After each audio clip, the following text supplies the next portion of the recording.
Notice that the one head of state, head of government around the world who has spoken up sharply against the Obama hysteria, a clear, bright warning, comes from Russian President Medvedev and his associate, Prime Minister Putin of Russia.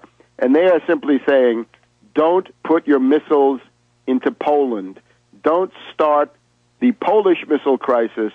It is going to be similar to the Cuban missile crisis. It is a threat to peace and security in the world. We don't need it. We don't need the radar to go into the Czech Republic. We don't need the missiles to go into Poland. This is an incalculable folly. If Obama wants to prove his goodwill, if he wants to show that he represents hope and change, I would recommend that he do the following. He has expressed some caveats, maybe some skepticism about this Polish missile deployment and the Czech phased array early warning radar. Why don't we just cancel those, Barkey? Why don't we just say we will not have missiles in Poland, we will not have this modern radar put into the Czech Republic? Let's avoid a needless international confrontation.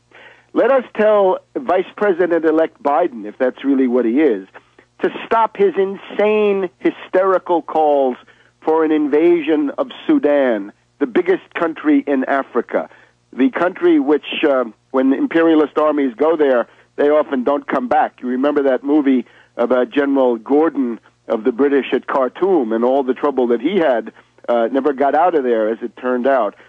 We don't want to extend war to an entirely new continent. We don't need to have Africa in flames now that the Middle East is in flames. Let us turn away from the path of confrontation. Naturally, Obama is committed to escalating the Afghan war. Biden has been leading the charge for the attack on Sudan. I don't believe there will be an attack on Iran. I'll be surprised if that comes about. I think that the Obama-Brzezinski strategy will be to try to turn Iran against Russia and against other countries, to use them as a pawn rather than to make them into the target of confrontation. Totally different approach. The other question is Pakistan. Obama, during the campaign, in particular in Chicago in July of last year, was the first to demand a reckless and irresponsible unilateral policy of bombing the hell out of northwest Pakistan. That is now reality. The goal of that, of course, is not any nonsense about Al-Qaeda, bin Laden, the war on terror, or any of this foolish, discredited mythology. It is for the purpose of breaking up Pakistan. Instead of having one Pakistan, they'd like to have 5 or 6. Instead of dealing with a single government in Islamabad armed with nuclear weapons, with medium-range nuclear missiles of some sort to deliver them, they want to have 4 or 5 different micro-states or mini-states. That's the terminology that Zbigniew Brzezinski likes to use in his books. We'd be dealing with Waziristan, Pashtunistan, Baluchistan, Sindh, and other micro-states or mini-states. None of those would be big enough to stand up to ExxonMobil or J.P. Morgan Chase. So this is now the task. In terms of the time frame, we've got two kinds of time frames we can look at. One is the time between, well, actually 3 then, between now and the election. We've got the assembling of the new regime, right, the transition. We've already got one sign. Obama has now named Rahm Emanuel, a corrupt political hack, congressman from Chicago, veteran of the Clinton White House.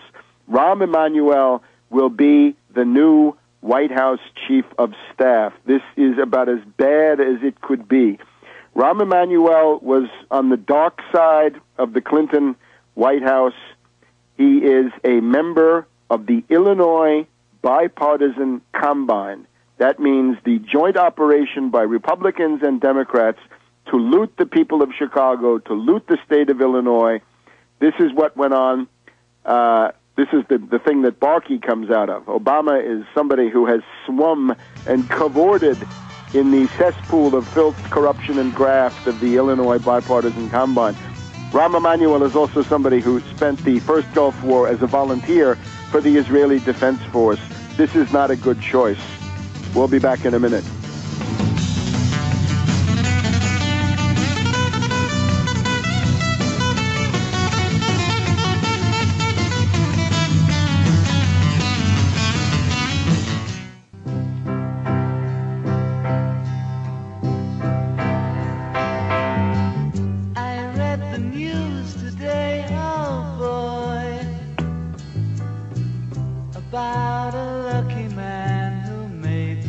Welcome back to the Alex Jones program. This is Webster Tarpley here in Washington, D.C., sitting in as guest host this afternoon for Alex.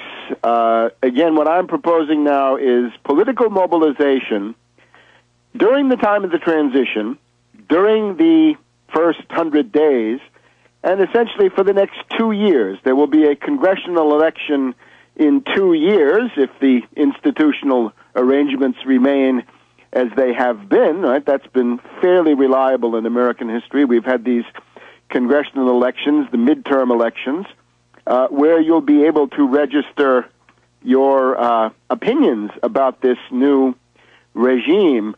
So we've got the transition. We've got the first very bad sign, Rahm Emanuel as White House Chief of Staff, a corrupt member of the Illinois Bipartisan Combine. That is the area otherwise inhabited by such figures as Tony Rezko, Nadkami Auchi, Al-Samari, and others, along with Janulius and Tony Jaws, Gorengo, and all the rest of them. The cesspool of corruption in which Obama has been bathing and cavorting and frolicking during his entire career. Multi-ethnic corruption. There's all kinds of ethnic groups in it, but it's the Illinois Bipartisan Combine. Republicans and Democrats can join to loot the people of Illinois. That seems to be the kind of bipartisanship that Obama likes best. There will be a fight about other appointments, right? The Plum Book comes out. For example, who's going to be Secretary of State? Will it be the effete snob John Kerry, Senator Kerry of Massachusetts, with his wife, whose parents were servants of the Portuguese fascist dictatorship of Salazar, with his wife, Teresa Heinz Kerry, who comes from the heart of the foundation world, which is otherwise the world that has produced Obama, the product of the Ford Foundation, the Gamaliel Foundation, the Woods Fund, the Joyce Foundation, the Annenberg Foundation, and his close friend Bernardine Dorn gets her money from the MacArthur Foundation. The evil social engineering, the manipulation, the fragmentation, the divide and conquer strategies of these foundations. Anyway, will it be Kerry or will it be Richard Holbrooke, the mad bomber of Serbia in 1999, the Russophobe, the Russia hater who decided to make a terrible example of Serbia with 60 to 70 days of bombing in the spring of 1999 in order to show the Russians the true brutality of U.S. and British imperialism. It looks like a fight between Holbrooke and Kerry for Secretary of State. Wesley Clark, the other mad bomber of Serbia back in 1999, who blocked with Tony Blair against his own government to try to get a land invasion, a ground troop invasion of Serbia, which would have been an unexampled bloodbath. Wesley Clark may be in the running, but his chemistry with Barkey doesn't seem to be too good. So you'll have all kinds of struggles about these appointments, and perhaps during this time already we'll begin to see the falling out among thieves. In other words, the Obama corruption conveyance that they have all jumped onto, people like David Wilhelm out there in Illinois, that this will prove to be not enough. In other words, there's not enough goodies to go around for all of the various thugs and goons who have jumped on the Barkey bandwagon. So we'll see some of that. Then we'll get into the 100 days. There will obviously be an attempt to try to stage unprecedented hysteria. We've got to be ready for that, and then we've got to be ready to hold out for 2 years until the next election. Back in a minute.